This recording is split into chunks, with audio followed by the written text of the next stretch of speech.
Tout au début, quand le réalisateur du film Jean-Pierre Jeunet était en quête de quelqu'un qui pourrait être l'actrice principale de son film, son choix se reposait sur une Britannique du nom d'Emily Watson.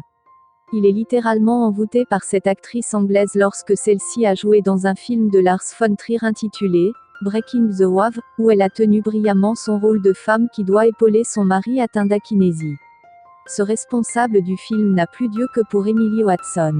D'autant plus qu'il lit dans les journaux des interviews où cette actrice, de son premier choix, y dit son désir de collaborer avec lui.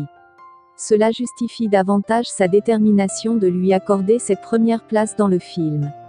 Mais telle fut sa déception lors des nombreux tests qu'il a fait passer à Watson, il s'aperçut que sa diction du français ne sonne pas bien du tout.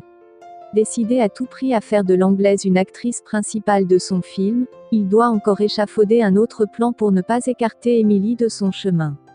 Tellement cette actrice est une perle rare qu'il ne veut surtout pas lâcher, J.P. Jeunet a traduit le film en question dans la langue de Shakespeare car il voit en cette jeune femme un talent qu'il ne faut pas jeter par les fenêtres.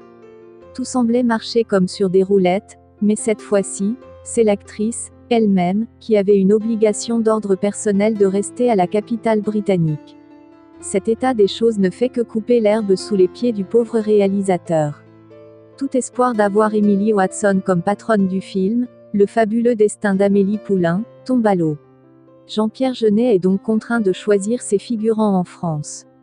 Pour ne plus revivre l'expérience malheureuse qu'il venait d'avoir avec la précédente préposée pour être l'héroïne de son film.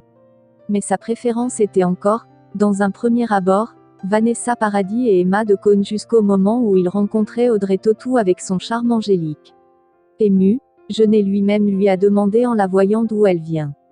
De quelle planète est-elle? En effet, cette nouvelle recrue est une véritable inconnue. C'était sur une bande publicitaire d'un institut de beauté appelé Venue Beauté qu'elle s'affiche avec Nathalie Baye et Mathilde Seigné. Et du coup, elle est propulsée vers le devant d'un film qui sera d'une si grande célébrité. Plus tard, le réalisateur admet que ce n'était pas le fruit du hasard si ça ne marchait pas avec Watson. Ça ne devait pas du tout aller, déclare-t-il. Parce qu'elle est anglaise. Elle habite à Montmartre. Tout cela ne faciliterait pas la chose, reconnaît-il. Aujourd'hui, le film Le fabuleux destin d'Amélie Poulain connaît une immense renommée. En France, on enregistre quelques 8,6 millions d'entrées avec 174 millions de dollars US comme gain mondial. Ce même film a déjà décroché 4 Césars. Parmi lesquels pouvons-nous citer le César du meilleur film et César du meilleur réalisateur. Et dans tout ça, Audrey Tautou, l'héroïne, est devenue un nom dans l'univers du cinéma français.